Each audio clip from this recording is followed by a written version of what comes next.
Olá, pessoal, bem-vindos à plataforma de webinars do Embarcados. Para quem não conhece a plataforma de webinars do Embarcados, aqui sempre tem conteúdo técnico para o desenvolvedor de sistemas embarcados e internet das coisas. Todo mundo que gosta de eletrônica vem aqui curtir conteúdos técnicos, né, trazidos por especialistas. Né? A gente conta sempre com a ajuda aí da comunidade, ajuda também de professores, de alunos, dos desenvolvedores, para trazer esse conteúdo aqui para a gente. Hoje a gente vai receber aqui o professor Roger, o Rogério Dantas.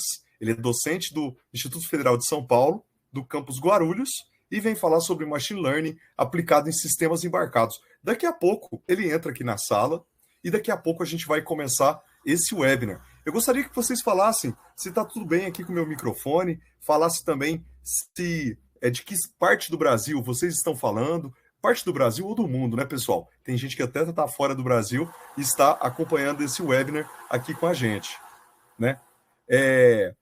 E esse webinar é um oferecimento da Mouse Electronics, que sempre apoia, né, as nossas iniciativas aqui com a comunidade, né, e sempre vem apoiando faz já bastante tempo. Gostaria de chamar vocês, antes de começar o webinar, para o evento que vai rolar aí do Embarcados. Vai ser no dia 28 de outubro, vai ser num sábado, tá? E esse evento, nós vamos contar com diversas palestras e também com alguns workshops. Vamos ter palestras sobre PCBs, sobre produto, sobre controle digital, sobre análise de requisitos para desenvolvimento de software em sistemas embarcados, sobre NPU e também sobre RTOS, tá? Vamos contar com Edson Camilo, Daniel Mazer, Felipe Neves, Regina Ivo, André Curvelo e Rodrigo Almeida nesse evento. Então vai ser um evento bem especial, que a gente vai contar com essas 6 palestras, né? Que vai acontecer lá durante o dia todo, e também 4 workshops. 4 workshops trazidos por empresas. A gente vai ter uma sala da Infineon, a gente vai ter um workshop da NXP, um workshop da ST e um workshop da Traction, né? Então, todos os workshops serão trabalhados com microcontroladores ou microprocessadores, tá? Então, diversos deles aí com programação e tal. Vai ter até alguma experiência de hardware também durante esses workshops. Então, um convite especial para vocês, um chamado para que vocês vão nesse evento que a gente está preparando aí com muito carinho para vocês. Tá bom, pessoal? A Mouser, ela é patrocinadora Diamond desse evento. Então, vamos lá que agora eu vou passar daqui a pouco a palavra para o professor Rogério Dantas, que é do Instituto Federal de São Paulo, vem falar sobre Machine Learning em sistemas embarcados e as ferramentas também que vocês podem usar, né, para viabilizar essa sua solução. Esse evento, então, é patrocinado pela Mouse Electronics, que né, uma honra poder receber esse patrocínio aqui. A Mouser que sempre apoia nossas atividades e também ela conta com diversos fabricantes, todos no site mouser.com. Atendimento em português, 0800 da Mouser, vou deixar no chat para vocês. Agora eu vou chamar para a sala, então, o professor Roger, a gente está ao vivo. Professor Roger, abra o seu microfone e sua câmera e boa apresentação. Boa noite para todos. Obrigado aí pelo convite, poder participar aí mais uma vez do evento do Embarcados, né? Diretamente hoje aqui do campus da Universidade Federal da ABC, né? No espaço do ABC Maker Space, onde a gente faz desenvolve alguns projetos de eletrônica, tudo ligado ao mundo maker aí, e hack, principalmente ligado à parte de eletrônica, né? Bem, deixa eu me apresentar. Professor, só antes de você começar, o seu áudio está bem baixo, tá? O pessoal está falando aqui no chat. Vamos ver se a gente consegue resolver esse áudio aí. Vamos nessa. Só um instantinho, pessoal. Antes de começar a apresentação. Melhorou? Não. Tá bem baixinho ainda. Calma aí. Só um instantinho, pessoal.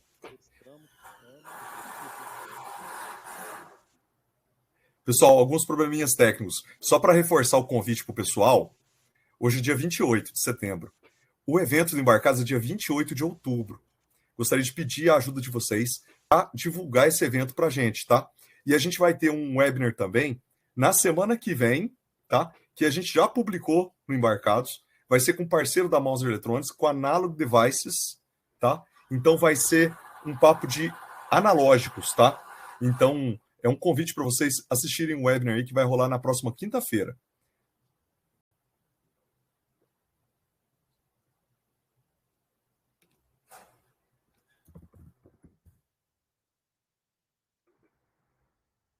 A gente não está te ouvindo não, Roger. Vamos lá. Faz o seguinte, entra de novo sem o fone, e aí você volta para a sala que a gente dá sequência. Então, pessoal, ó, o link aí, ó, implementar soluções fáceis e robustas de segurança em hardware, tá? Com Analog Devices, parceiro aí da Mauser Electronics. É isso aí, professor, eu acho que agora vai funcionar. Estão me ouvindo? Tá sim. Bora lá, vamos lá então. Bora lá. Desculpa aí os imprevistos. Então, pessoal, deixa eu só me apresentar novamente, né? Então, eu sou Rogério Dantas, né? Sou docente aí no Instituto Federal no campus Guarulhos, né? Trabalho como coordenador aí no grupo de robótica e sistemas embarcados, GERS, onde a gente desenvolve robôs, desenvolve placas para ensino, né? Na parte de microcontroladores, né? Sou membro aí do grupo de pesquisa também, Educação e Tecnologia, o SUMOS, dentro do campus. E também membro aqui do ABC Makerspace, de onde a gente está fazendo a transmissão hoje, né? Vamos lá. Primeiramente, queria falar um pouco do que é o Instituto Federal, né? Uma instituição aí pública, federal, que tem alguns cursos gratuitos de qualidade, né? Então, a gente tem curso do ensino médio, né? Da parte de informática e mecatrônica, técnicos concomitantes na área de automação industrial e energias renováveis, que vai abrir agora para esse ano. Então, curso novo aí, uma área que está crescendo demais, né? Cursos na área de tecnologia, análise e desenvolvimento de sistemas, 2 engenharias, né, de computação no período da tarde, os 2 primeiros anos e depois noturno, assim como curso de controle e automação. E diversos cursos de extensão aí. Quem está querendo se qualificar aí de graça, com qualidade, pode acessar aí o site, fica lá em Guarulhos, né, mas existem outros campi por todo o Brasil na área de ensino, desde o nível médio até o superior, até com pós-graduação e mestrado, e doutorado também. Então vamos lá, qual que é a ideia dessa proposta de hoje? Eu quero conversar um pouco sobre um tema que está crescente, né, que é o conceito de machine learning aplicado para sistemas embarcados, né? A gente leva esse nome como TML, eu vou explicar para vocês.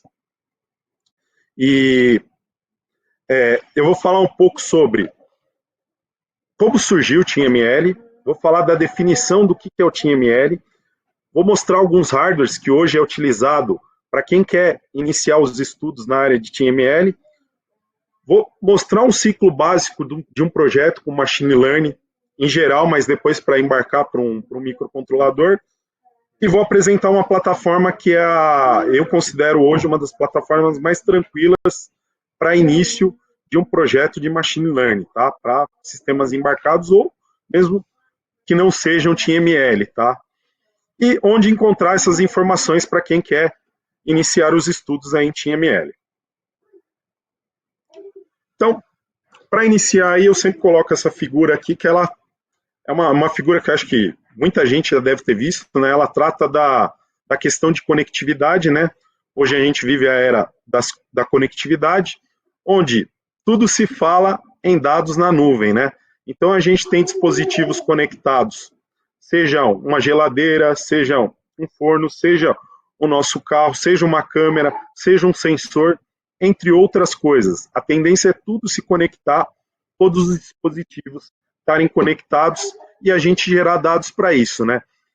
Por que eu estou falando isso? Porque o TML, ele veio para cobrir um espaço, uma lacuna que tinha entre você mandar um dado para a nuvem, fazer um determinado processamento e depois te dar uma resposta. Isso gerava alguns problemas. Então, para a gente entender esse conceito aí, vou mostrar essa figura aqui que é conhecida aí de alguns que já mexem, estudam TML, né? Eu tenho um mundo físico, né, onde eu tenho diversos sensores, eu tenho sensor que vai captar vibração, eu tenho sensor que vai captar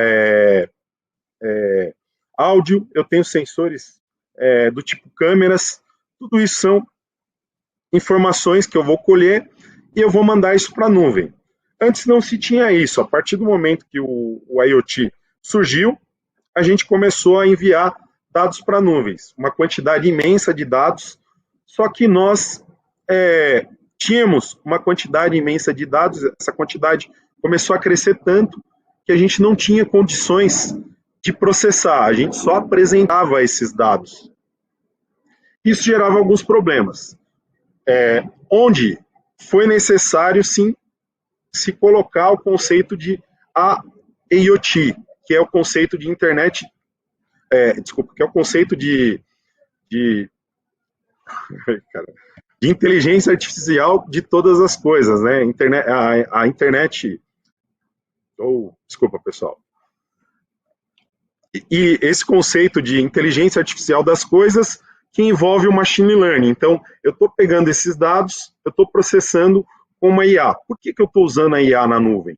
Porque eu preciso organizar essas informações, com esses dados, gerar informações. Só que tem um grande problema quando a gente manda esses dados para a nuvem. Um dos primeiros problemas que a gente tem é que eu faço essa aquisição, eu mando para a nuvem, só que eu tenho um consumo elevado de potência. O meu dispositivo, ele precisa fazer uma transmissão, ele precisa de uma quantidade de potência para que esses dados cheguem até a nuvem, ele seja processado e ele devolva essa informação. Como eu mando esses dados de forma cru para ser processado, para ser tratado lá na nuvem com essa IA, eu acabo utilizando uma grande quantidade de banda de transmissão. Eu estou aumentando a quantidade de dados com dados puros para ser processados na nuvem e depois esse dado retornar para o meu dispositivo. Então, isso gera 3 principais problemas. Potência, esse dispositivo tem que ter potência consome potência para enviar esses dados. Eu tenho uma largura de banda sendo utilizada com uma quantidade imensa de dados, não informação. Assim, esses dados vão virar informação após o meu tratamento na nuvem. E eu tenho um outro problema que é a latência. A latência eu considero um dos mais graves aí, porque você manda uma informação, às vezes você precisa de uma informação de imediato.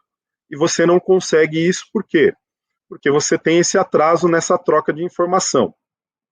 Entre outros problemas que eu vou citar lá na frente ainda.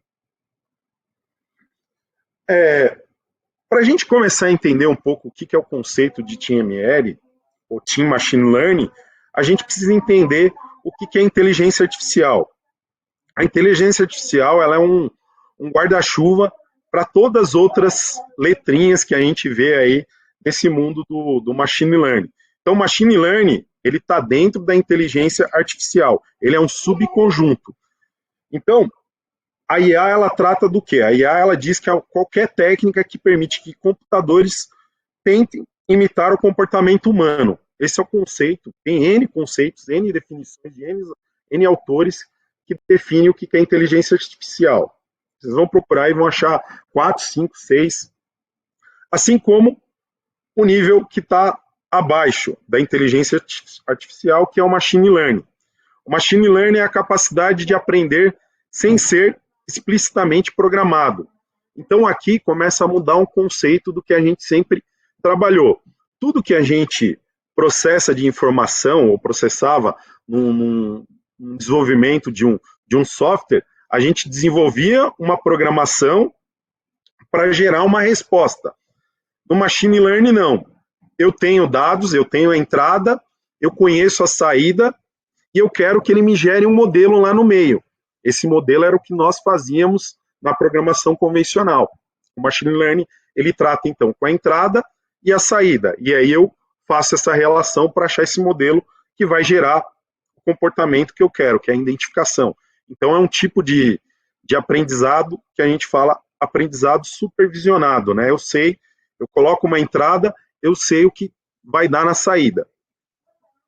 E eu tenho, depois disso, um avanço maior, né? A gente tinha o machine learning e dentro do machine learning a gente encontra o deep learning. O deep learning, ele vai extrair padrões de dados através da rede neural. Então ele é um pouco mais robusto, só que ele exige um pouco mais de processamento. Por quê? Eu vou ter uma rede neural com uma quantidade muito grande de neurônios, né? É um atumultuado de neurônios ali, né? Com camadas ocultas, que eu vou comentar, e isso consegue extrair determinados padrões que antes nós não conhecíamos. O conceito de Deep Learning, ele começou a ganhar força a partir de 2010, 2012, quando começou a ter um boom. Por quê? Houve-se um avanço dos meios computacionais, então a gente ganhou em escala do desempenho desses processadores e também a gente conseguiu o quê? Capturar ou aquisitar bastante dados. E aí vem o conceito de Big Data. O Deep Learning ele precisa de uma quantidade muito elevada de dados para que eu consiga gerar um modelo que me satisfaça. Dentro dessas sopinhas aí de letras aí, que está envolvido também o IoT, como eu falei no começo, a gente tem alguns conceitos que servem como fronteiras para que a gente possa classificar aplicações de machine learning. Então, por exemplo, a gente tem a Edge ML, que é a parte onde eu tenho um algoritmo de inteligência artificial na borda. O que seria isso? Eu tenho dispositivos com usuários onde eu consigo fazer o quê? Trabalhar com dados que podem ser armazenados e processados diretamente nos endpoints desses dispositivos de IoT. Então, por exemplo, o meu celular, ele está numa borda do machine learning, ele é um terminal ali final de um IoT, onde eu posso processar informações e mandar isso para a nuvem.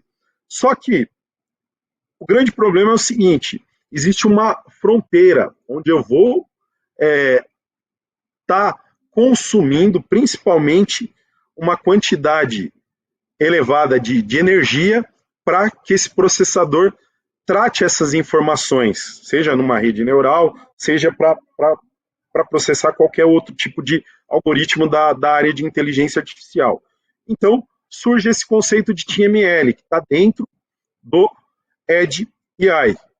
O que é o TML? É um subconjunto do Edge ML, onde a gente tem sensores que vão gerar dados com ultra baixo consumo de energia, ou seja, eu posso trabalhar com baterias de forma que seja possível implementar esse aprendizado de máquina de forma contínua, ou seja, sempre o meu dispositivo vai estar processando essa informação, mas com o menor custo de consumo de energia. E outras características que eu vou falar também.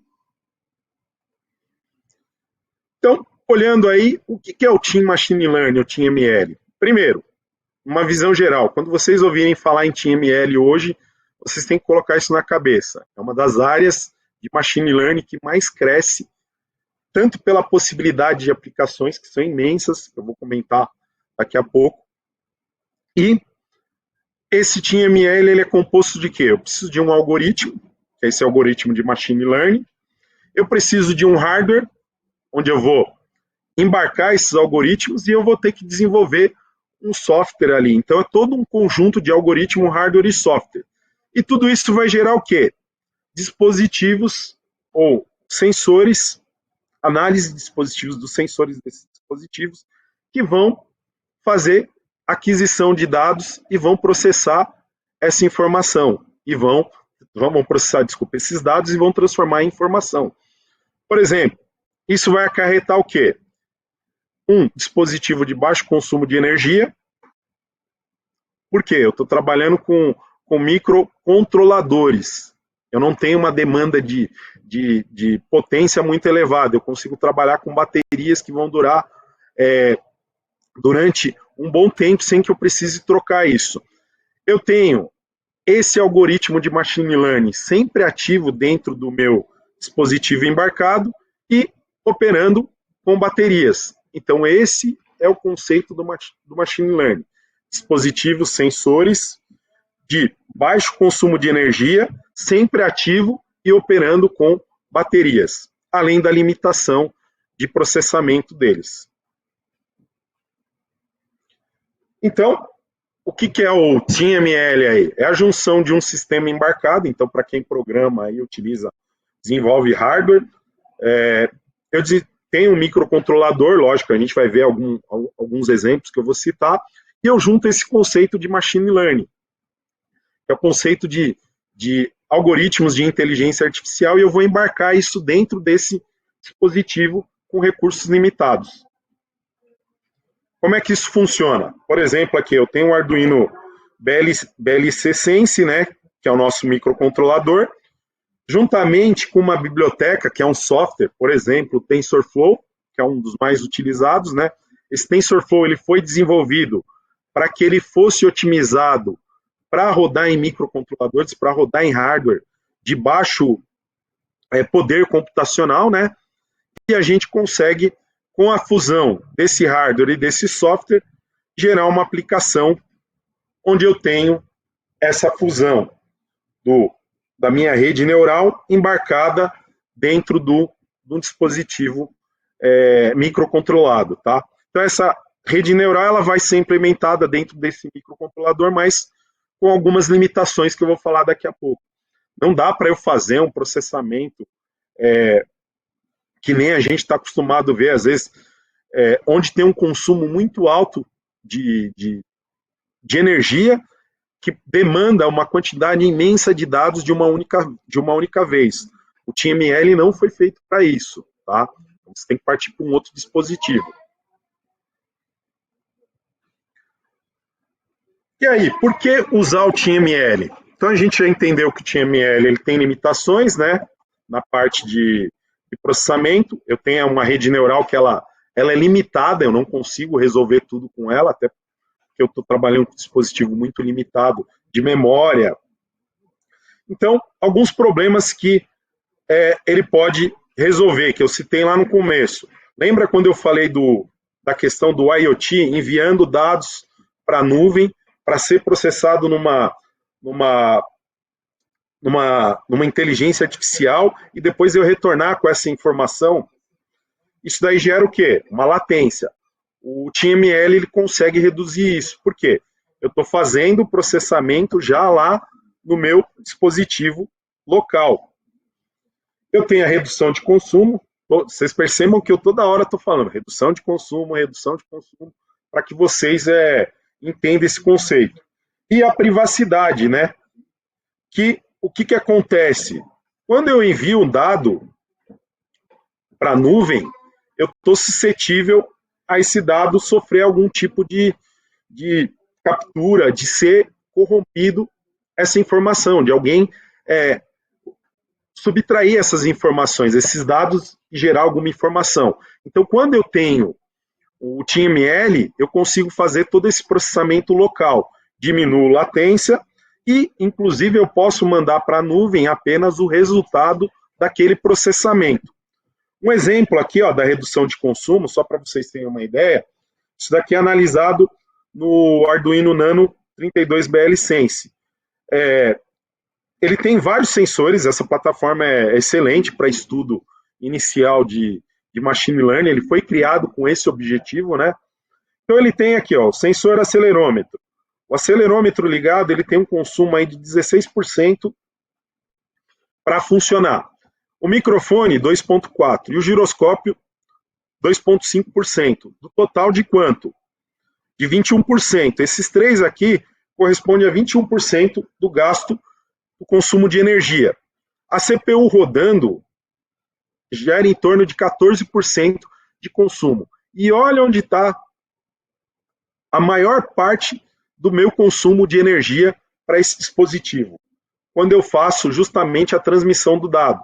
Ou seja, a comunicação, qualquer comunicação, Wi-Fi, seja Bluetooth, qualquer protocolo, ele vai tender a ter um consumo um pouco elevado em relação ao que você tem de periféricos ali do seu microcontrolador. Então, o TeamML ele vem para resolver justamente esse problema. E com isso, a gente consegue o quê? Trabalhar com baterias e resolver problemas que antes a gente não conseguia, graças a essa característica de tirar esse dispositivo de transmissão de dados. Então, de novo, outra questão do porquê usar o TiML. Primeiro, eu estou falando de dispositivo de tamanho reduzido, eu estou falando de um dispositivo que vai consumir uma potência muito baixa, e eu estou falando também de um negócio muito interessante, que é o baixo custo. E aí, para mostrar isso, eu tenho aqui do lado um gráfico mostrando que durante o decorrer dos anos aí, a gente tem tido uma queda no valor dos microcontroladores, seja pelas memórias, para quem é da minha época aí mais antigo, a gente lembra lá que na final da década de 90, você tinha um sério problema com a questão de memória. O custo da memória de um microcontrolador era muito caro. E o que acontecia? Você tinha que trabalhar melhor o seu código, trabalhar, que eu digo, chegar a nível de escovar bit ali, trabalhar com assembly para reduzir, às vezes, o seu programa, a sua aplicação ali, para caber dentro daquele microcontrolador, porque se você trocasse por um dispositivo de maior quantidade de memória de programa, você ia pagar muito caro. E o mais interessante aqui, ó, a alta demanda, né? Como eu falei para vocês, está em alta a questão dos dispositivos conectados. Tudo que você imagina está se conectando, né? Você entra hoje na sua casa, você comparar 10 anos atrás, você não tinha TV, Smart TV, você não tinha assistente digital lá, uma Alexa da vida, você não tinha nada disso. Você não tinha o celular. Quantos pontos de conexão hoje tem dentro de uma casa? Só de celular, cada pessoa pelo menos tem um celular. Ah, mas hoje eu tenho também a Smart TV, eu tenho posso ter uma geladeira conectada, eu posso ter uma automação residencial. Então, tudo isso gera demanda por consumo de microcontroladores. E esses microcontroladores agora têm a possibilidade de embarcar esse conceito de machine learning. Para a gente ter uma ideia hoje aí de custo e do que se trabalha, né?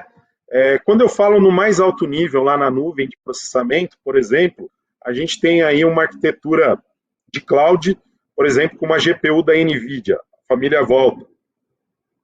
Ela tem uma quantidade de memória aí de 16 GB, trabalha com a parte de armazenamento com SSD, né? O consumo dela, ó, em torno de 250 watts. E um dispositivo desse aí custa mais ou menos aí em torno de $9.000. Baixando para o nosso nível, para a nossa realidade de pobres mortais aqui, né, que utilizam essas tecnologias hoje, a gente tem os celulares. Por exemplo, um smartphone hoje, com uma CPU, por exemplo, um ARM Cortex A78, com uma memória de dados, aí, uma DRAM aí de 4 GB e uma memória de programa 60 GB, ela vai consumir aí 8 watts e tem em torno aí de um custo em torno de $750. Quando a gente cai para o TiML, olha que interessante. Em geral, aí o Arduino Nano, né, que eu comentei, que é a placa base aí, que foi um dos primeiros hardwares que foram lançados com esse propósito de trabalhar com machine learning. Ele trabalha com um microcontrolador com núcleo ARM Cortex M4, tem 256K de RAM e 1 MB de flash, né? E olha lá, ele trabalhando na ordem de 50 miliwatts e custando aí em torno de $3. Lógico, esse valor aqui não condiz a nossa realidade, né? Aqui o Arduino, provavelmente, ele está falando do núcleo, tá, pessoal? A placa, esse kit, o Arduino Nano, hoje custa em torno de $50, porque ele tem uma quantidade imensa de dispositivos, de sensores. Se não me engano, são 8 ou 9 sensores que tem embarcado nessa placa. Então, são sensores que têm um valor elevado e acaba tornando a placa um pouco cara para a realidade nossa aqui no Brasil. Para quem gosta agora das plaquinhas, né, como eu, que adora mexer com essa essa parte de programação, de brincar com esses dispositivos aí, principalmente do lado dos microcontroladores. Se vocês olharem aí do nosso lado esquerdo aí, a gente tem o conceito de TML, onde eu consigo verificar o primeiro dispositivo que eu falo que é o de entrada para a gente mexer com TML.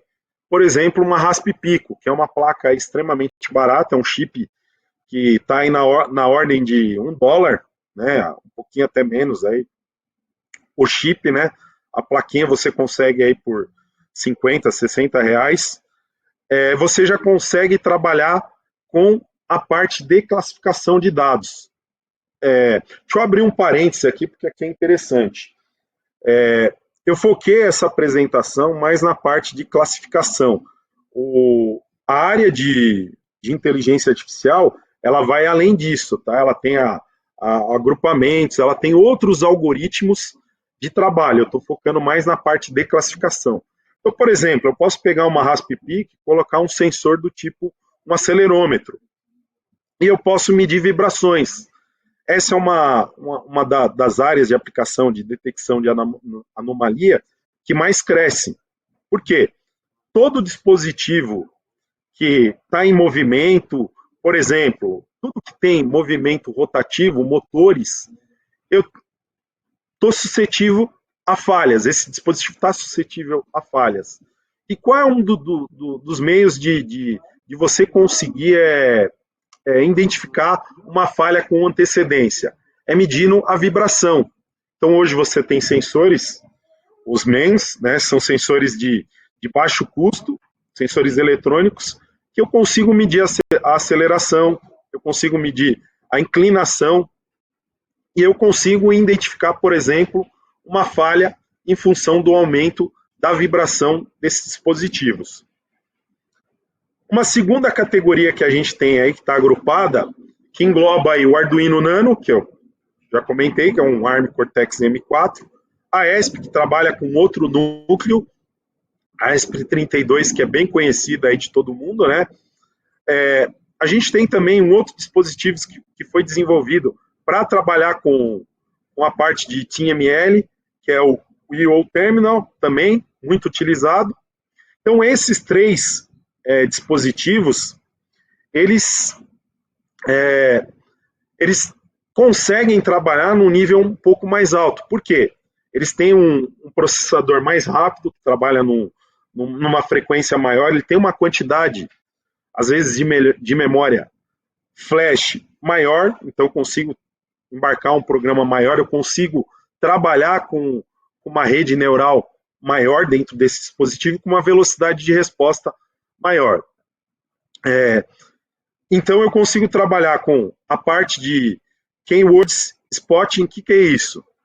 O dispositivo lá que existe, Alexa, por exemplo, o dispositivo de assistência, ele não fica conectado diretamente com a nuvem. Quando você faz um comando, tipo, ok, Google, Alexa, o que você está fazendo? Esse primeiro contato é esse processamento de TML, chamada Keyword Spotting. O que ele vai fazer? Ele vai acordar o dispositivo, ele vai reconhecer, ele está lendo que alguém falou alguma coisa, esse dispositivo desperta e ele faz uma conexão com a internet. E aí o que você pede, ele vai fazer essa busca. O dispositivo ele não tem uma inteligência para ficar toda hora se conectando e pesquisando se realmente eu falei aquela palavra que vai ativar o dispositivo, tá? Por que essa classe ela é bem interessante? O Arduino Nano, o BLE, né? Tá? Não é o Arduino Nano convencional, é o BLE, que é um Arduino de 32 bits, tá? Aqui a gente não está falando de microcontroladores de 8 bits. Nessa aplicação aqui, nessas aplicações todas, a gente está trabalhando só com 32 bits. Esse Arduino ele tem um custo, como eu já falei, que não é tão acessível. Mas a gente tem a ESP. A ESP hoje, ela pelo menos para a gente lá, que trabalha com projetos, hoje dificilmente eu trabalho com o Arduino Uno. O Arduino Uno. Eu trabalho com a ESP por quê? Tem um custo-benefício muito interessante e o mais importante, as conectividades. Então, eu tenho quantidade de memória muito melhor do que um Arduino convencional, o custo dela é mais baixo e você tem a questão das conectividades, seja Bluetooth ou Wi-Fi, né? Então, eu acho que o foco aí para quem está querendo começar a estudar a parte de TeamML, eu diria que a ESP32 é o ponto de partida ideal aí. Inclusive, porque você tem ainda a ESP32 com câmera, que é o ESP-CAM.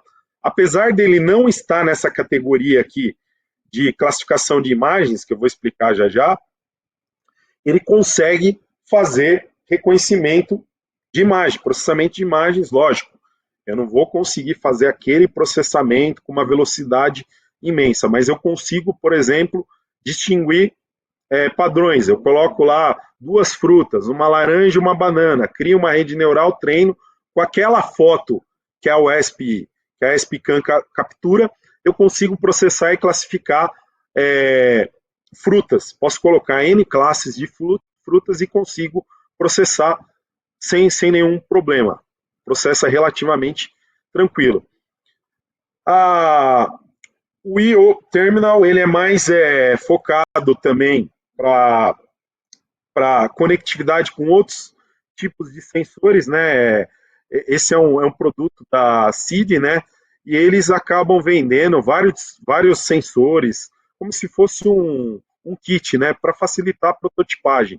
Então, esse dispositivo, a vantagem dele é que você já tem um display LCD ali que você consegue apresentar dados na tela, você consegue programar isso, e você consegue comprar N tipos de sensores, o que facilita aí a prototipagem. Para quem não tem muita facilidade com a eletrônica, ou que precisa fazer só um conceito de prova, ele é interessante nesse ponto, né?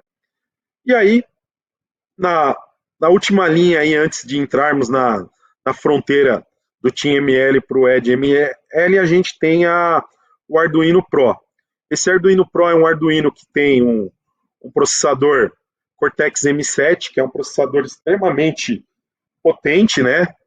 Roda aí na base de 400 e poucos megahertz, altíssimo, e tem uma quantidade de memória muito boa e recursos para fazer processamento. Então, por exemplo, se eu quero hoje fazer uma aplicação de processamento de imagem, por exemplo, numa linha de produção, eu quero fazer contagens de peças que está passando ali, ou fazer uma inspeção numa velocidade, numa frequência alta, esse Arduino ele consegue. Qual é o problema desse Arduino? Hoje, esse Arduino custa em torno de $99, o que para nós aqui é bastante, já é um dispositivo muito caro, fica quase que inviável. E a gente tem como partida utilizar a ESP, que dá para trabalhar com isso. Eu não coloquei aqui na apresentação, mas a gente tem uma família de ESP 32, que é a família S3. A família S3, ela já é um núcleo com um módulo preparado para trabalhar com a parte de inteligência artificial. Então, esse ESP32S3, ele já tem dispositivos com câmeras. Por exemplo, eu tenho um aqui em mãos, ó. Esse aqui é uma ESP 32S3 com uma webcam. E eu já consigo fazer muita coisa com esse dispositivo. Cuidado, ela não é a ESP-CAM. A ESP-CAM, ela trabalha em cima do ESP32, que foi um dos primeiros que foram lançados, e você tem esse daqui que é a ESP32S3, que ela tem uma parte dentro do chip ali própria para fazer processamento de algoritmos de inteligência artificial. Então, dentro dessas famílias aqui, tem outros dispositivos? Tem. Dá para trabalhar com dispositivos de outros fabricantes, NXP, STM, Microchip. Aqui é Microchip, o Will, tá? Dá para trabalhar com N fabricantes, não tem problema. Sendo 32 bits, qualquer núcleo core A partir do Core M0, que é o mais básico, que é o da Rasp Pico, a gente consegue implementar os algoritmos de IA. Vai ficar o quê? Dentro dessas classes. Ou eu vou trabalhar com detecção de anomalia, que é a mais básica, ou eu vou trabalhar, se eu tiver fazer um processamento de áudio, com um processador a partir da família Cortex M4 para cima, ou uma ESP32, e para o nível mais mega power aí, eu diria que a família Cortex M7, tá? E aqui, ó, a gente tem uma divisão. Muita gente fala em fazer processamento de algoritmos de IA na borda, no Edge ML, com a Raspberry Pi. Só que aqui a gente já muda de classificação. Até então, todos os TeamML são classificados como microcontroladores, tá? É uma família diferente. Quando eu passo para o Edge ML, a gente já está falando de um outro conceito, que é uma mistura aí, que tem uma certa briga aí que a gente já nem sabe mais. É uma mistura de microprocessador, mas que tem algumas características de microcontrolador que a gente chama de SoC, né? Então a Rasp, ela está nesse meio. Então entra aí a Raspberry Pi, que você consegue já trabalhar com detecção de voz mais complexo, você consegue trabalhar com uma parte de classificação que é a detecção de objetos. Então eu tenho muito mais poder de processamento, né? E a Rasp aqui, se vocês olharem, junto com o smartphone, né? E do outro lado ali na ponta a gente tem quem? A Jetson Nano, que é uma placa que ela possui um chip da NVIDIA que contém GPUs. Então, se eu não me engano, aí, não tenho certeza, mas ele tem em torno de 150, 160 núcleos dentro dessa placa aí. Então, você imagina o que dá para fazer com uma placa como a Jetson Nano. Qual é o problema dessa placa? Só para você alimentar ela tem que usar uma fonte aí de no mínimo 4 amperes, 5 volts. Ou seja, a potência aí é elevada. Você tem uma potência alta, um consumo. Não daria, por exemplo, para pensar numa aplicação de um dispositivo desse, onde eu não posso ter só bateria. Eu teria que ter um dispositivo para carregar, assim como o celular de vocês. Quanto tempo dura um celular sem carregar? 3, 4, 5 dias? Depende da sua utilização. Mas se eu estiver embarcando um algoritmo que tem que ficar lendo informação, processando, e dependendo do volume de dados que tem que processar, o consumo dessa bateria ela vai se esgotar muito rápido. Então, eu não tenho capacidade de deixar um dispositivo desse por conta sem uma alimentação. Então, eu acabo tendo um dispositivo que fica fixo. Diferente do lado de cá, quando eu falo em TeamML. Quando a gente fala em TeamML, o que é interessante? Por exemplo, eu tenho aplicações hoje onde eu jamais imaginaria que eu poderia ter há tempos atrás. Um caso muito clássico aí que vocês vão ver, existe um projeto na África do Sul, na África, né, no continente africano, onde o pessoal monitora o elefante. Então ele coloca uma rede neural ali para estar monitorando barulhos, ele grava ali um padrão de áudio para monitorar onde tem barulho das presas desses elefantes. Inclusive, eles põem monitoramento por GPS para saber para onde esse conjunto, esse grupo de elefantes se deslocam. Coisa que você jamais imaginaria. Você colocar um dispositivo, que tem lá um microcontrolador, processando essas informações, lendo informações ali de áudio, do que está acontecendo, para registrar e saber, opa, esse elefante está em perigo ali porque tem uma presa, tem um predador ali, ele vai se tornar uma presa. E isso é um dos exemplos que vocês vão encontrar. Por exemplo, hoje você tem muita aplicação de TeamML na parte de agricultura, onde eu consigo colocar sensores, onde eu não dependo de alimentação.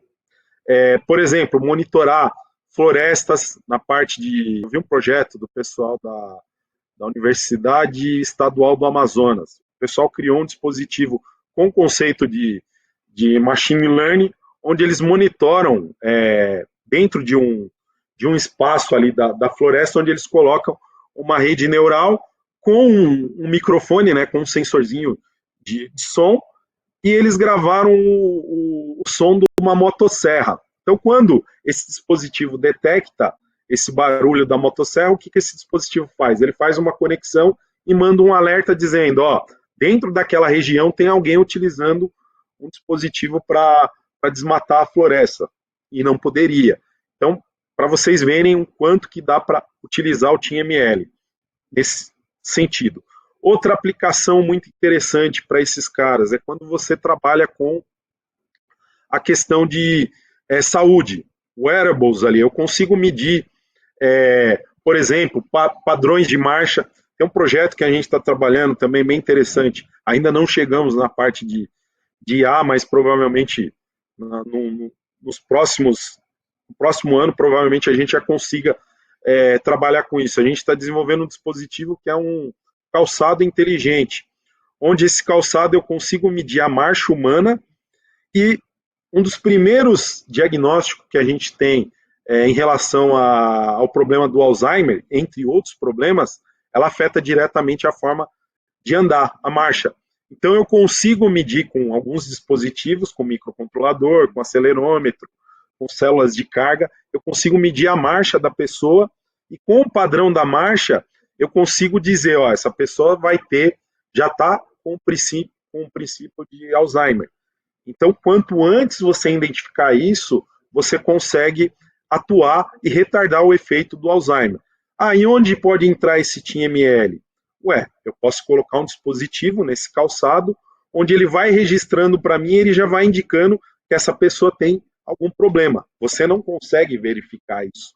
Mas se você tem um dispositivo que você está andando e ele começa a indicar que tem algum problema, você já pode se precaver. Que nem um relógio que a gente usa. Hoje você consegue medir batimento cardíaco, pressão, alguns até, né? E você consegue ter esse dispositivo embarcado ali. O smartwatch pode ter esse conceito de classificação também. Você pode medir frequência cardíaca, dependendo do seu batimento cardíaco, você pode fazer uma classificação. Então, tem N possibilidades de aplicação. Outra área de aplicação que a gente pode usar essa parte de TeamML. A gente pode usar aí muito na parte de monitoramento de animais. Então, é comum hoje você ver aplicações onde o pessoal consegue saber quando que uma vaca abaixou para comer.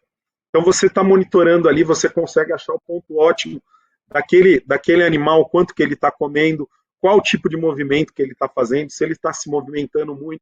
Opa, o animal está muito tempo parado, será que ele não desenvolveu alguma doença? Então, esses dispositivos que você pendura ali no animal, você consegue monitorar e ter uma resposta para agir de forma muito mais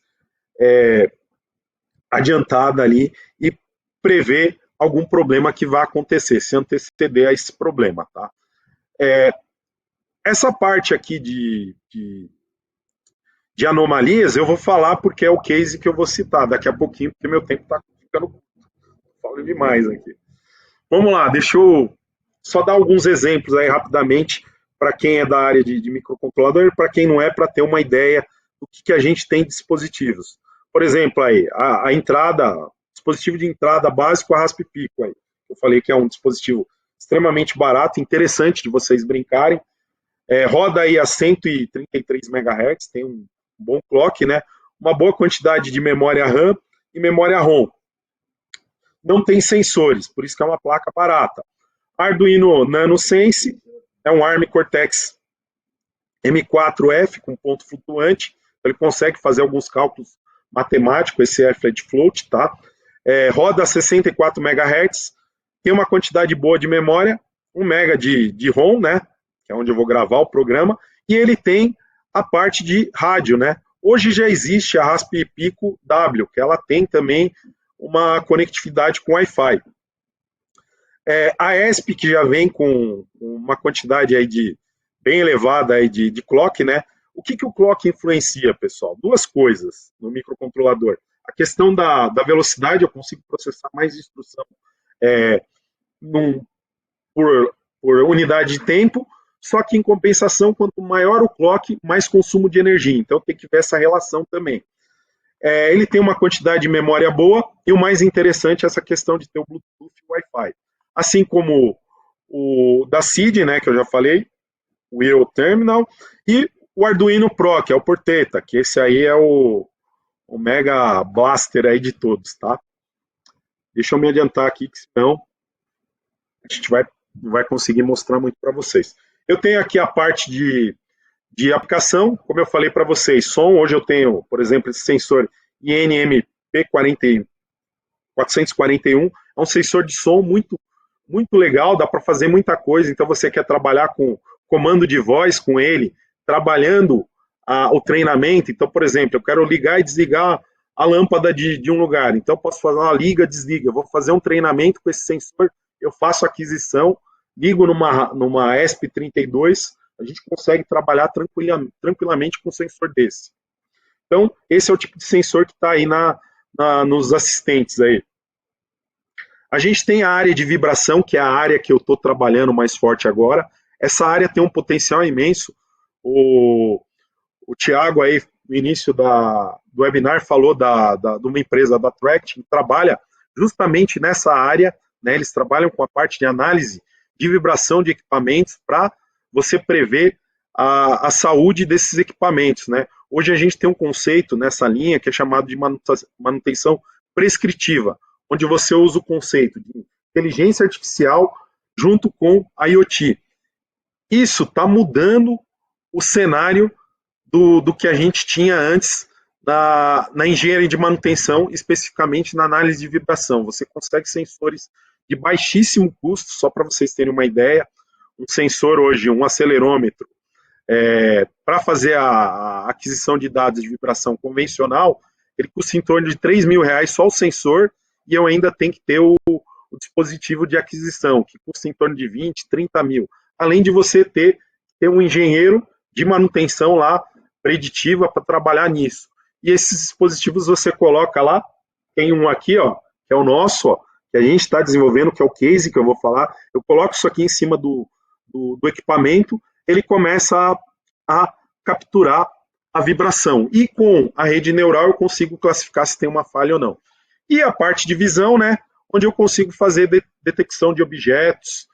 Por exemplo, a gente está iniciando um estudo aí para trabalhar com um sistema de visão termográfica para fazer inspeção em equipamentos, e a IA pode nos ajudar nisso, o time ML pode nos ajudar. Rapidamente, aqui não vou perder muito tempo, senão a gente vai ficar sem ver o que é importante. Para quem não conhece o conceito de uma rede neural, né, de um neurônio, aqui é um neurônio biológico, né, então eu tenho as entradas desse sistema que eu represento aqui do lado esquerdo. Esse neurônio, ele recebe estímulos e ele vai processar. Para cada entrada de neurônio, eu tenho um sinal com uma amplitude vezes um ganho, que a gente chama de peso. Cada entrada dessa eu faço uma somatória e eu coloco um negócio que a gente chama de bias, que é para ajustar esse neurônio da forma que me interessa. E na saída, dado essa somatória desses valores, dessa entrada de cada neurônio, eu faço uma multiplicação com peso, faço a somatória e eu aplico isso numa função, que a gente chama de função de ativação. Essa função de ativação, ela vai nos ajudar a gerar um valor de saída. Para que eu tenho esse bias aqui nessa função? Justamente para que eu possa fazer ter um certo grau de liberdade para movimentar esse eixo. Isso aqui é uma equação de primeiro grau, onde eu tenho o meu B, que é onde eu vou cortar esse eixo, e eu tenho esse peso, que é a inclinação dessa reta. Então, por exemplo, aqui eu estou classificando dois sistemas. Poderia ser um dispositivo do tipo, tem vibração, não tem, por exemplo. Lógico, não é tão simples assim. Aqui é o caso mais simples de um neurônio, né? E aí eu consigo o quê? Mexendo nesse peso e nesse ângulo aqui, eu consigo fazer essa divisão, deslocar para cima ou para baixo e conseguir separar as classes do que é um defeito do que não é um defeito. Feito isso, a gente vai trabalhar com várias entradas. Eu não tenho só uma entrada, eu tenho várias entradas com vários pesos. A gente faz a somatória disso, coloca esse bias, que é o eixo onde ele vai se posicionar, ali onde ele vai cortar o eixo Y. E aí eu tenho uma saída que é uma função de ativação. Por exemplo, esse valor V aqui, ele vai me tornar um valor maior que zero ou menor que zero. Se for maior que zero, ele vai dizer que a minha saída é positiva. Mais 1, no caso. Se for menor que zero, ele vai dizer que é menos 1. A gente usa menos 1 por questões do zero gerar alguns problemas em certas contas que vão ser feitas depois numa rede neural mais complexa. Existem N tipos de função de ativação, e esse aqui foi o primeiro neurônio que foi criado, que é o neurônio perceptron. O que acontece? Esse neurônio sozinho, ele não tem a capacidade, com apenas uma curva, de dividir N classes, ou se aqueles dados estiverem bem embolados ali, eu não consigo fazer curvas.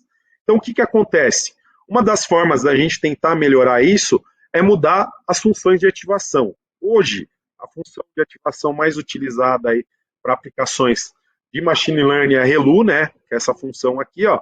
Ou seja, tudo que deu negativo, ela zera. Tudo que der acima de zero, ela joga na saída o valor proporcional ao que foi gerado, tá? E tem outras funções, cada uma para uma aplicação. O neurônio sozinho não faz mágica. Por quê? Eu tenho apenas uma reta para dividir as classes. Como é que ganha potencial de classificação? Como é que eu coloco uma inteligência artificial ali? Quando eu consigo juntar a quantidade de neurônios. Então, por exemplo, isso aqui é um neurônio que a gente fala que tem uma camada de entrada, uma camada oculta e uma camada de saída. Então, isso aqui é uma rede neural convencional.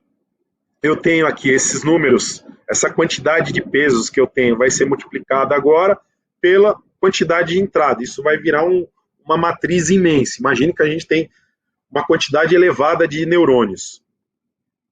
E aí a gente tem o conceito de redes neurais profundas. O que quer dizer isso? A gente viu que na rede convencional a gente só tinha uma camada de entrada, uma camada oculta e uma camada de saída. Quando eu falo em deep learning ou rede neural profunda, o que eu estou fazendo? Eu estou colocando milhares ou uma quantidade muito elevada de neurônios e estou inserindo camadas ocultas aqui, ó. E isso daí acaba sendo meio que um laboratório de química. Quando você vai fazer um treinamento de uma rede, você não sabe como é que isso vai se comportar. Lógico, quanto mais neurônio tiver, mais tempo de processamento isso vai levar, só que eu consigo conseguindo extrair melhores informações.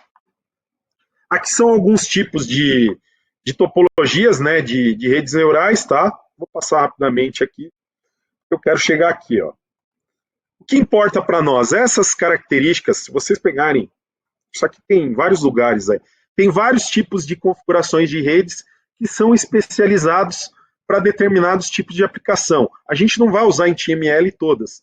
Por exemplo, a gente usa essa daqui para Machine Learning e a CNN, que eu não vou falar, que é mais focado para imagem. Mas eu tenho rede neural para trabalhar com processamento de linguagem natural, eu tenho as redes GANs, que são para trabalhar com deepfakes, eu tenho as redes auto-encoders, que servem para trabalhar muito com filtragem, as redes transformers, que trabalham muito com a parte de chat GPT, cada uma com a sua aplicação. A nossa, a gente vai ficar nessas duas aqui, ó. E aí, como é que se dá todo o desenvolvimento disso daqui? A gente consegue fazer esse fluxo aqui para fazer um projeto de desenvolvimento de TML. A primeira parte é coletar dados. Então, eu vou fazer a coleta de dados e um pré-processamento de dados.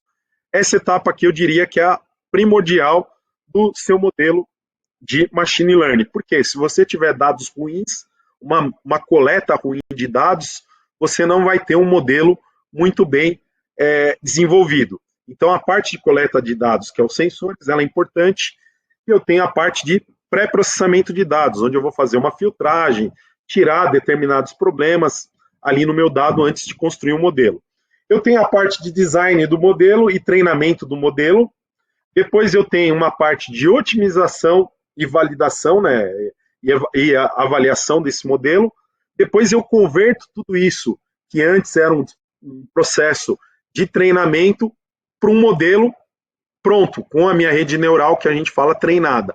E aí aqui eu tenho os meus dados e a apresentação do que está sendo classificado. A partir daí eu vou lá e consigo embarcar esse modelo dentro do meu microcontrolador. Um parênteses aqui importante. Como eu falei para vocês, a coleta de dado e o pré-processamento é extremamente importante. Toda a parte de treinamento da rede neural, ela não é feita no microcontrolador. Por quê? A parte de treinamento de uma rede neural é o que consome o maior tempo do seu desenvolvimento ali do seu algoritmo de machine learning. É o que vai levar mais tempo para ser feito. O treinamento geralmente é feito ou numa máquina sua ali, no caso de TeamML a gente faz dessa forma, ou então você utiliza ferramentas online. Então você usa lá o Colab, onde eu posso pagar por isso e usar as TPUs que aceleram o processamento de treinamento desses modelos.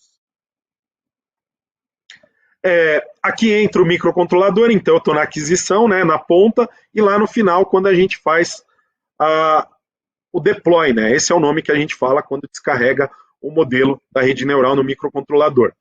Para isso, a gente usa algumas ferramentas específicas, como a biblioteca TensorFlow. Até então, as primeiras etapas aqui em amarelo, onde você está trabalhando com o modelo, o design do modelo e o treinamento do modelo, a gente usa a biblioteca convencional, como se estivesse trabalhando para embarcar isso num dispositivo, seja de Edge AI ou até um servidor na nuvem. Eu não me preocupo muito com isso. Onde que começa a entrar a modificação para embarcar no machine learning?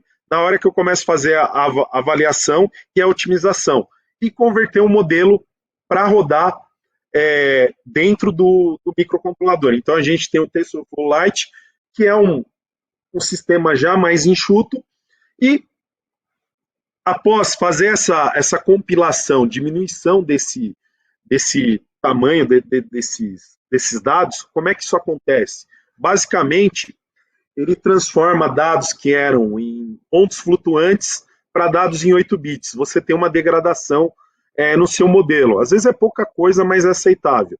E depois você pega esses dados junto com o TensorFlow Lite Micro, ele gera um arquivo .cc onde você vai trabalhar e embarcar no seu microcontrolador. Isso programando. Tudo isso a gente trabalha com o quê? O microcontrolador a gente trabalha com C++ hoje, né? E a parte de coleta de dados e pré-processamento a gente usa muito o Python. A partir daqui, do pré-processamento, a gente pode trabalhar na nuvem com TensorFlow até a etapa de deploy. Tudo isso dentro do TensorFlow e do TensorFlow Lite, que vai diminuir esse modelo. Para trabalhar com isso, a gente vai precisar de algumas bibliotecas específicas, as mais conhecidas aí, NumPy, a Pandas, a Keras e o TensorFlow, que é o básico para a gente trabalhar com a parte de machine learning e depois fazer o modelo para embarcar no microcontrolador. Pô, mas a gente está trabalhando em Python, mas o microcontrolador roda em C. Sim. No final, o TensorFlow Lite Micro, ele gera um arquivo .cpp, um .cc e um .h, que é onde você vai incluir no seu projeto do microcontrolador.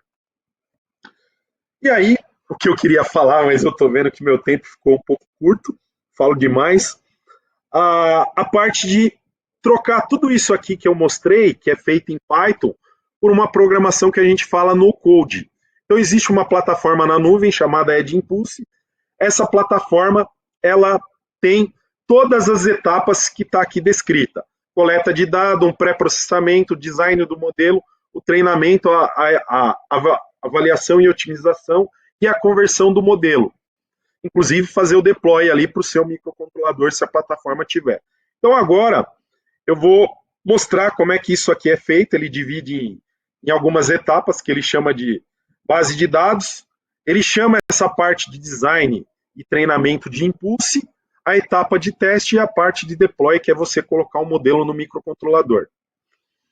Só para ilustrar, eu ia mostrar, vou mostrar aqui, vamos ver se dá tempo aí, se o pessoal não ficar bravo comigo. Eu vou mostrar uma aplicação que a gente fez utilizando análise de falha de rolamento. Então aqui eu tenho um rolamento que a gente inseriu um defeito, né? A gente fez um furo nesse rolamento. Eu tenho 2 mancais aqui onde eu coloco o meu dispositivo de aquisição. Aqui está uma ESP32 com um sensor acelerômetro MEMS. E aqui o rolamento que não tem nada, que está normal. O que a gente fez nesses dispositivos? A gente adicionou esses rolamentos e treinou uma rede neural. Fiz aquisição de dados no rolamento sem nenhum problema. Depois fomos lá, desmontamos e colocamos esse rolamento que simula um defeito na pista interna. A gente construiu um dispositivo extremamente simples. Olha o que é interessante. Isso que eu quero que quem esteja assistindo esse webinar consiga entender. Mexer com machine learning na parte de microcontrolador hoje é muito simples, porque os dispositivos são baratos e você consegue fazer coisas aí impressionantes. Então a gente montou o dispositivo, usou lá uma prototipagem, a impressora 3D, colocou um imã aqui para fixar o acelerômetro junto com o microcontrolador em cima do rolamento e fazer a aquisição. Dentro disso, a partir desse momento que eu fiz a aquisição dos dados, qualquer tipo de dado, você poderia, por exemplo, pegar o seu celular nessa plataforma de Impulse, que eu até recomendo vocês, para fazer os primeiros ensaios. O seu celular, ele tem acelerômetro, ele tem giroscópio, ele tem câmera, então isso aqui, ó, você consegue começar a brincar com essa plataforma Wedge Impulse. Eu vou mostrar ela aqui agora. Deixa eu só compartilhar minha tela. Vamos nessa. Trazei um pouquinho, Thiago, mas vamos lá. Bora lá. Então aqui, ó, essa é a plataforma Edge Impulse. O que ela tem de interessante? Ela é uma plataforma que roda em nuvem. Foi uma das primeiras plataformas a começar a desenvolver, a vender serviços de machine learning nesse sentido, focado principalmente para TML. Quais são as limitações dela? Ela tem uma quantidade de limitação para você usar de processamento de 4 horas ou de... Agora me fugiu. Não sei se é de 20... É uma quantidade de dados, eu não me lembro agora. Quando você faz o cadastro, ela aparece lá. A gente tem mais. Então, o que eu vou fazer? Ó? Aqui está todo o desenvolvimento desse processo. Primeiro, eu tenho um dashboard, onde eu vou iniciar com a aquisição desses dados. Por exemplo, lá no meu dispositivo do rolamento, o que eu fiz? O que a gente fez? É um grupo que trabalha nisso. A gente colocou esse dispositivo na ESP e fez uma aquisição, que pode ser num SD card, ou eu posso mandar diretamente para o computador. Com esses dados em mãos, a gente vem aqui e adiciona os dados. Uma outra forma de trabalhar com Edge Impulse, por exemplo, se eu tiver com o celular, eu posso pegar o meu celular e fazer a conexão direto com a plataforma, via QR Code. E aí eu já vou testando e gravando esses dados. Então, por exemplo, eu posso pegar meu celular e balançar para cima e para baixo, para a esquerda e para a direita, e treinar uma rede neural. Ou então eu posso já, inclusive, trazer um modelo pronto que eu já tenho para o meu sistema. Lembrando que tudo isso aqui também pode se conectar com um servidor na nuvem, tá? Se esses dados estão na nuvem, eu posso utilizar. Tem várias formas de trabalho. O interessante dela também é que ele já te dá um pré-tutorial de como você trabalhar, por exemplo, com reconhecimentos de gestos, que é um sensorzinho que tem, e também é bem comum e barato. Eu posso trabalhar com detecção de objetos, quando eu for utilizar a câmera, ou com a parte de áudio. Tudo isso, ele dá para nós aqui de forma bem simples. Eu posso vir aqui no meu device, não é o nosso caso, como eu estou trabalhando não conectado, né? O meu dispositivo ele trabalhou de forma a aquisitar esses dados e depois eu treinar esses dados na minha rede neural, eu não utilizo essa parte. Então eu venho para o Data Acquisition. A partir desse momento eu subo as classes. Eu subi a classe normal e a classe com defeito. Como é que foram aquisitados esses dados? A gente colocou durante 15 minutos o sensor em cima do rolamento bom e 15 minutos durante a aquisição do rolamento com defeito. E aí eu criei 2 padrões de sinais. Esses sinais a gente vai tratar vai trabalhar com algumas janelas, mas o que é mais importante, quando eu subo esses dados, eu tenho que separar uma parte para treinamento e outra parte para teste. Para quê? Para eu verificar se o treinamento está chegando aonde eu quero no índice de acerto. Então, o dataset é simples, eu subo aqui, eu posso fazer outros tipos de aquisição, por exemplo, se você tem um arquivo CSV já formatado, você pode colocar o padrão que você quer. Se você quer buscar esse dado de outro local, você consegue buscar. No caso aqui, eu já subi os dados, eu vou mostrar para vocês a próxima etapa. Eu estou com os dados aqui já aquisitado, subi, já tem as 2 classes, normal e ruim, defeito, né? Eu vou entrar nessa etapa aqui, que é a parte do design do meu projeto. Ele me dá essas opções aqui. Por exemplo, ele já identificou que é um dado, que é um sinal 1D, né, em uma dimensão, não estou trabalhando com imagem, né? E eu consigo o quê? Trabalhar com sinal com janelas. E essa janela, eu vou falar qual é a frequência que esse cara está trabalhando, e eu vou gerar aquisições, amostras, para essa janela que eu defini aqui. No caso, eu peguei uma janela de 500, eu dividi em janelas de 1 segundo, só que eu estou lendo para cada janela 250 milissegundos. Então, eu estou subamostrando isso daí para aumentar a quantidade de dados. Por quê? A frequência frequência do rolamento, ela está em torno aí de 500 Hz, que foi o que a gente colocou aqui, que vai depender da velocidade do eixo e de quantas esferas ou rolos eu tenho ali no rolamento. Aí entra uma parte mais técnica. Aí eu tenho esse sinal, eu fiz a aquisição apenas de um eixo, tá? A gente testou com os 3 eixos, mas o que sofre mesmo é apenas o eixo Y para nós. Eu faço a escolha aqui, né, de uma análise espectral, eu posso colocar outras características, e aí eu vou entrar na parte de classificação. O próprio Edge Impulse, ele já mostra para mim, ele já me dá a sugestão do que eu tenho que fazer. Como aqui está pronto, eu estou mostrando, mas para vocês depois terem a curiosidade de buscar, ele subiu aqui 2 categorias, a normal e com defeito, eu salvo esses dados e vou para a próxima etapa, que é criar que é fazer a minha análise aqui, ó. O que acontece? Ele vai apresentar os meus sinais, ó. Isso aqui é a análise, a vibração daquele dado. Eu tenho as categorias aqui, ó. Posso pegar só dados com defeitos ou os dados normais, ó. Tá vendo que tem uma pequena diferença aí na vibração? E a gente chama isso de assinatura do defeito. Essa assinatura que minha rede vai tentar identificar. E aqui, ó, estão todas aquelas janelas que foram amostradas lá que eu fiz no espaço anterior. Então eu posso mudar aqui, ó, eu vou vendo o que está acontecendo, ó. E ele vai me apresentando tudo isso aqui. A partir disso, ele vai me dar algumas características. Por exemplo, quantos eixos que eu estou trabalhando, qual que é a relação de declinação, se eu quero aplicar algum filtro, por exemplo, eu posso usar um filtro aqui, passa baixa, passa alta. A técnica que ele já me forneceu aqui é a aplicação de uma FFT. Por quê? Para nós é importante medir a frequência do ruído. Onde tem o defeito, ele vai gerar uma maior vibração. E aí eu aplico, por exemplo, quantas FFTs vai ter, quantos pontos da FFT eu vou tirar. E por aí vai. Feito isso daqui, eu vou para a fase de classificação. Aqui é só uma pré-preparação do meu modelo. Aí entra uma parte que é importante que eu não falei. Para mexer com Edge Impulse, você precisa conhecer o que está sendo feito aqui. Por exemplo, eu tenho o número de épocas que eu vou treinar, a quantidade de vezes que ele vai ficar rodando e tentando chegar no ponto máximo da minha acurácia. Eu tenho uma taxa de aprendizado para isso ir mudando, porque eu não posso deixar essa fase de treinamento ela ocorrer de uma forma muito rápida, porque eu posso estar viciando o meu modelo, e aí eu vou ter problema de overshoot, né?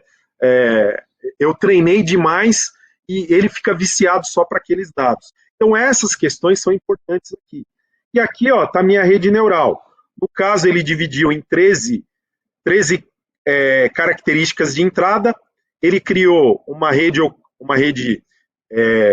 oculta de neurônio com 20 neurônios, uma segunda camada oculta com 10 neurônios, uma terceira com 4, e a saída, que é 2 classes, que é para dizer se é falha ou se não é.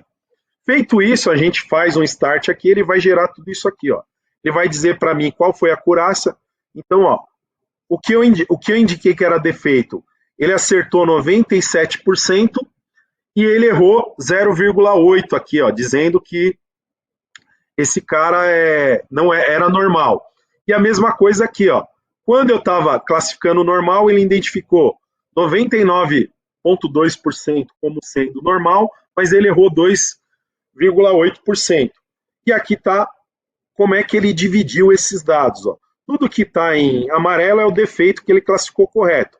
O que está em vermelho mais claro aqui, ó, deveria ser o normal, só que ele classificou como sendo um defeito.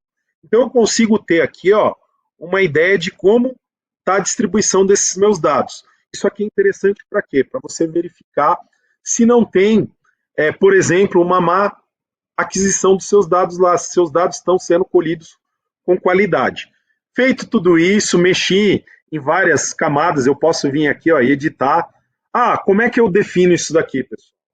Isso aqui é meio que um experimento, você vai jogando e vai testando, vai vendo.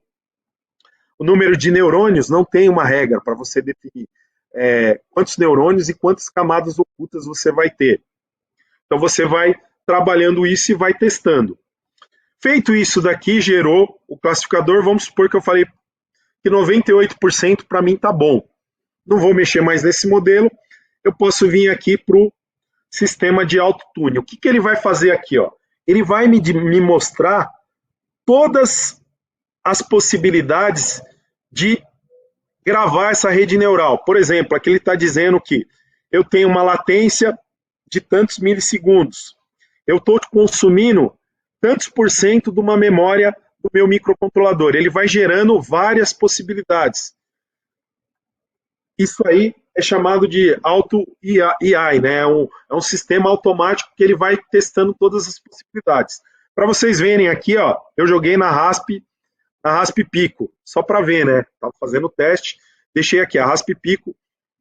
Para esse tipo de dado, ela consegue trabalhar tranquilamente. E aí eu vou analisar os cenários, ver com esses dados o que eu tenho de informação e qual é a melhor disposição que eu posso utilizar para o meu modelo.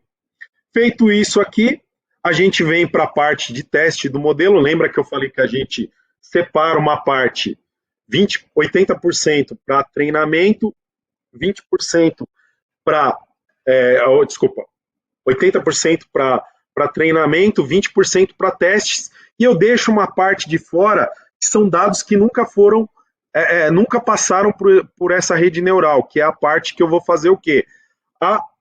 O teste dos dados, para ver se realmente ele está classificando certo. Então, com dados que nunca foram vistos, quando eu coloco na rede neural, olha o que acontece aqui. Ó. Por que aqui ficou mais embolado? Apesar de continuar com um número alto da minha acurácia, né, de acerto, ó, ele vai me mostrando onde teve os erros, ó, de todos os dados que ele colocou.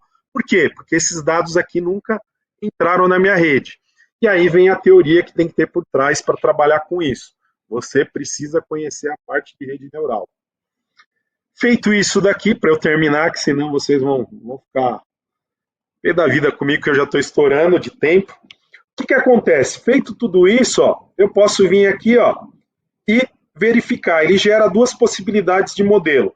Uma compilada, onde eu trabalho com os números em 8 bits, então ele tem uma pequena degradação na parte do meu modelo, né, no índice de classificação. Então, olha aqui, ó, a acurácia aqui, ó, 98,01. Isso trabalhando com números inteiros. Só que olha a diferença aqui, ó. A memória flash aqui, ó, ele gastou um pouco mais até. Inclusive, aqui ficou até um pouco diferente. Ele acabou gastando um pouco mais de memória Só que o tempo de classificação desse cara aqui, ó, por eu não estar trabalhando com números reais, ele caiu bastante. Então eu tenho um desempenho melhor nesse classificador. Só que a nível de acerto ele cai um pouco. Aqui é o contrário, eu estou trabalhando com 32 bits, só que o tempo de classificação é maior e o índice de acerto é um pouco maior. Pessoal, desculpa a correria aí.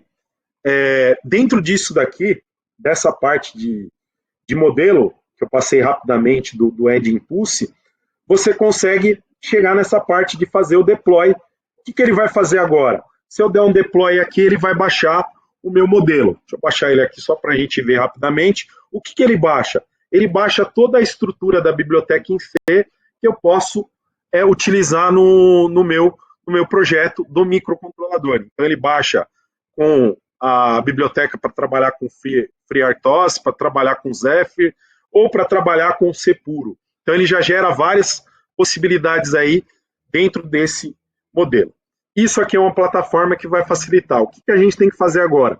Trabalhar em cima do código no microcontrolador. Deixa eu voltar aqui, Thiago. Você está por aí? Deixa eu parar o compartilhamento. Deixa eu finalizar aqui. Se não... Vamos nessa. Estourando aí. Aqui. Baixei os dados aqui, tá, pessoal? Basicamente é só esses arquivos. Eu só baixei para vocês verem que ele tem todas essas bibliotecas já com o sistema treinado. Para finalizar aqui, uma conclusão disso daí. TML hoje é uma das áreas de Machine Learning que mais cresce. Então, para quem tem interesse em trabalhar com isso, tem N possibilidades de trabalho. Como eu falei, essa área de saúde de máquinas é uma área imensa. Tudo que você imaginar de máquina, você vai ter que trabalhar com isso, porque é importante você ver a saúde do equipamento e fazer uma manutenção prescritiva, né? É melhor que a preditiva ali, você tem um conceito. Hoje é possível trabalhar de forma simples com Machine Learning em microcontroladores. O Edge Impulse é o que eu aconselho para vocês trabalharem, né? Porque para estar iniciando os estudos, eu recomendo usar o Edge Impulse, porque é uma plataforma no-code. Se vocês olharem ali, pessoal, eu não mexi com nada do TensorFlow. Por trás, o Edge Impulse está trabalhando com TensorFlow. Inclusive, ele gera o arquivo em Python para nós. Se eu quiser mexer no modelo, se eu quiser carregar um modelo que eu fiz no Python. Hoje em dia também a gente tem N materiais aí de TML, onde eu tenho cursos gratuitos, tutoriais e livros, vou falar do final. E é necessário, para você trabalhar com essa parte de TML, entender as técnicas de IA. Como eu falei para vocês, eu passei em várias questões lá que você precisa conhecer para você poder realmente construir o seu modelo. Você pode testar lá no Edge Impulse, ficar brincando, mas o ideal é você conhecer as técnicas de IA. Para finalizar, algumas referências aí, da onde eu tirei. Hoje em dia a gente tem aqui no Brasil algumas pessoas que são referência nessa área, o professor Marcelo Rovai, que foi onde eu iniciei os estudos. Ele tem lá o link do curso dele, todo em português o curso. O material está em inglês, mas para quem tem dificuldade, é o ponto de partida inicial. O Rovai lá tem um site dele com N aplicações, muito, muito legal para se trabalhar. E tem o site do professor VJ, que é a referência aí na área de TML. Ele começou esses estudos, trabalha muito com o Marcelo Rovai aí. Obrigado, Marcelo, aí também, já agradecendo. Alguns livros, para vocês verem que tem livros sendo publicados. Esse aqui foi o primeiro, foi publicado pelo Peter Wander, lá, que era um dos desenvolvedores do TML lá na Google, né? Então ele publicou um livro, esse livro aqui é bom de início. Tem o Hands-on TML, também muito bom. Com esses 4 livros aqui, ó, vocês conseguem desenvolver um monte de coisas, cada um abordando de uma forma. Esse aqui já aborda de forma mais genérica, não só o algoritmo de machine learning, a rede neural, ele trabalha com outros algoritmos, como o KNN, que serve para, por exemplo, fazer agrupamento e descobrir anomalias em sistemas. E meu agradecimento novamente aí ao professor Rovai, ao programa de pós-graduação lá que eu estou desenvolvendo, trabalhando com o pessoal da Altec lá no Uruguai, junto com a FURG, no Rio Grande do Sul, o pessoal do Embarcados e a Mauser. Tiago, pode me matar que eu estourei de tempo aí, desculpa, é muita coisa. Obrigado, professor. Obrigado, excelente apresentação, obrigado mesmo pela disponibilidade e por compartilhar todo esse conhecimento aqui com a gente. É muita coisa. Enquanto você toma um fôlego aí, deixa eu dar um recado para o pessoal. Pessoal, no cursos.embarcados.com.br vocês encontram alguns cursos, tem curso de tudo quanto há na nossa área, com relação a informações técnicas, tá? Então, eu peço que vocês deem uma conferida lá, tem alguns combos também, com SP32, tem com STM, tá? Então, dá uma passada lá, cursos.embarcados.com.br. Eu vou deixar o link aqui para vocês. Vamos às perguntas, professor Roger. Manda lá. Vamos lá. O Júlio pergunta, existe algum curso material que você indica para aprender mais sobre Edge Impulse? Possui licença livre? Tem o curso do professor Rovai, ó. Você digita aí, Marcelo Rovai Unifei, você vai achar o GitHub dele aí, tá o curso inteirinho, são 20 e poucas aulas, 26 aulas, excelente material em português. Tem um material que está aqui no link também, do pessoal lá do professor VJ também, que é um curso de TeamML, também todo esse material é aberto. Existe um grupo forte hoje no Brasil, que o professor Marcelo Rovai está à frente, que é justamente fazer o quê? A disseminação de conhecimento de TeamML em países subdesenvolvidos, principalmente. Então, hoje, eu participo aqui, eu estou trabalhando com isso graças a um patrocínio também da Edge Impulse, que mandou 10 kits.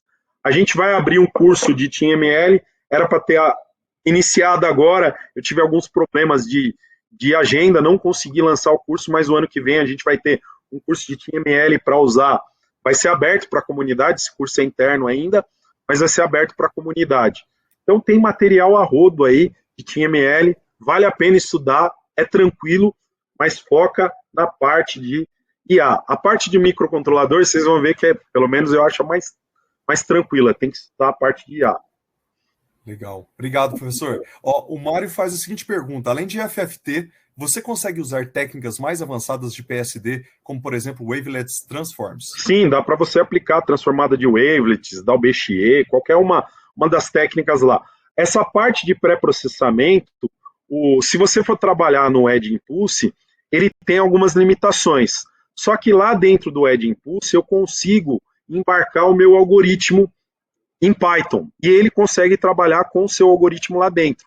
Então você importa esse algoritmo que você trabalhou, por exemplo, com a transformada de Wavelet, porque ela consegue tratar o sinal de uma forma mais interessante dependendo do seu problema, e você consegue implementar isso. Inclusive, outros tipos de extratores de característica, né?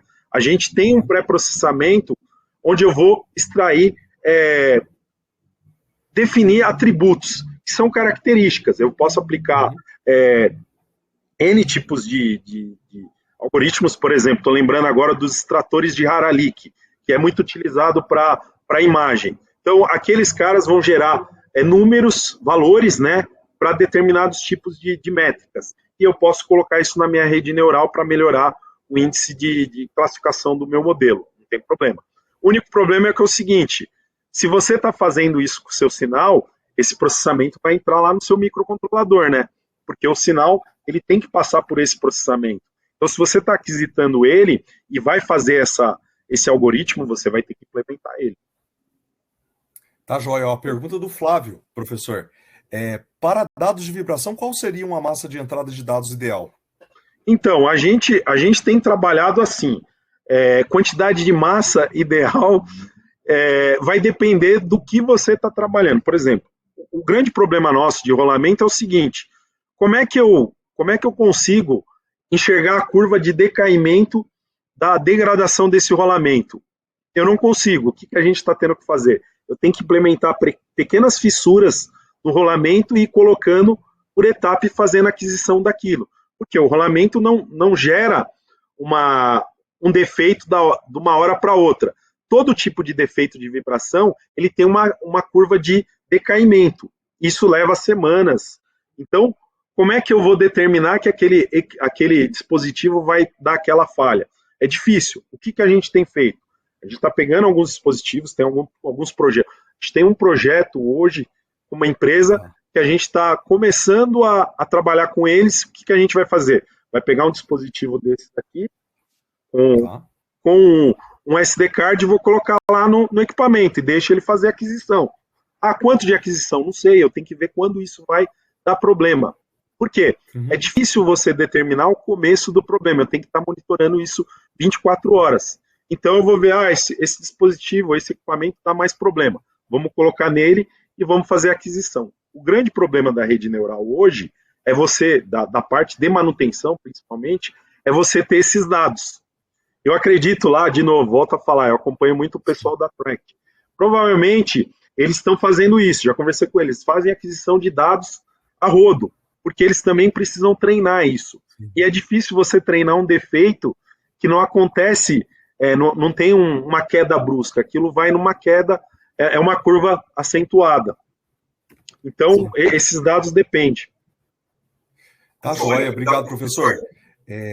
Tem 3 perguntas aqui que eu vou resumir numa pergunta só do Edgar.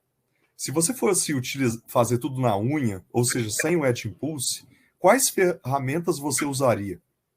TensorFlow. TensorFlow dá para fazer, eu gosto de usar o TensorFlow.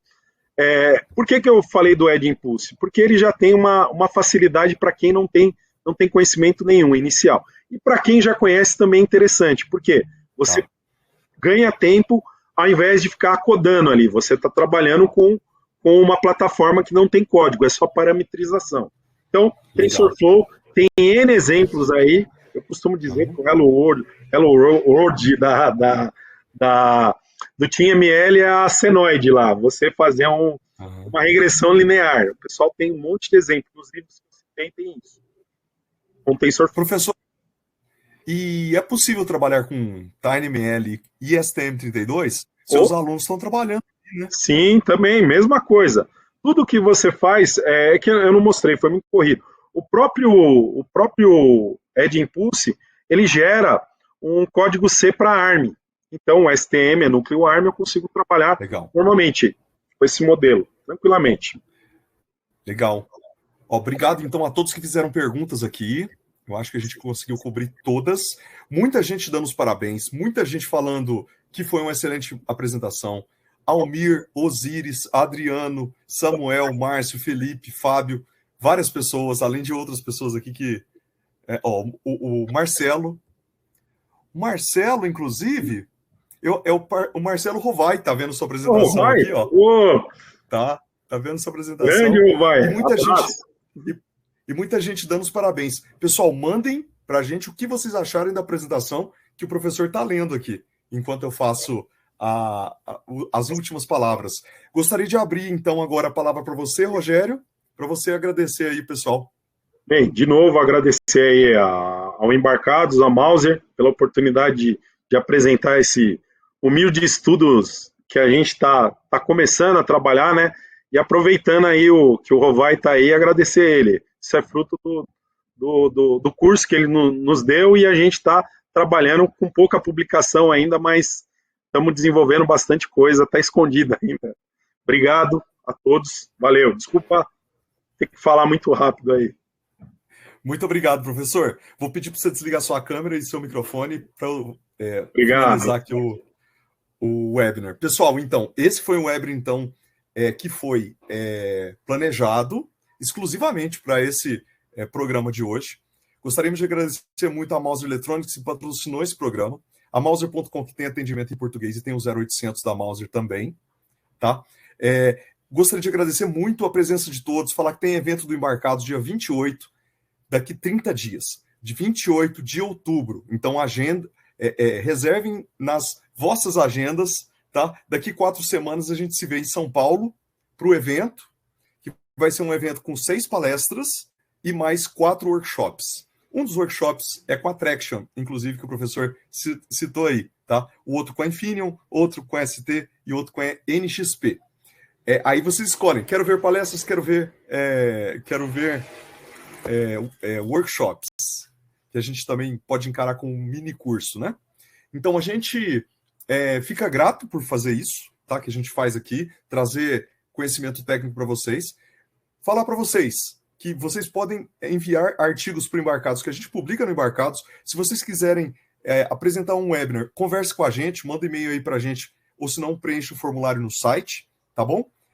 E tem os cursos do Embarcados também, tá? Diversos cursos no curso.embarcados.com.br e agora estão 3 combos com placas, tá? Tem placa de SP32 e tem placa de STM32 também lá disponível. STM32 H7. José, sim, nós vamos fazer esse evento presencial, tá? O evento do dia 28 de outubro presencial. O evento que não foi presencial foi esse evento online que a gente fez, de seminário de Linux embarcado, que aconteceu agora dia 2 de setembro, e logo, logo a gente libera aí na plataforma, tá bom? Muito obrigado a todos. A gente se vê no próximo webinar. Semana que vem tem o webinar com Analog Devices, tá? Que é parceiro da Mouser Electronics. Então a gente espera vocês para o webinar ao vivo. Se vocês não conseguirem ver, se inscreve lá para receber o link do replay, tá? Porque aí a gente manda para vocês também. Tá bom, pessoal? Então, boa noite. Obrigado a todos.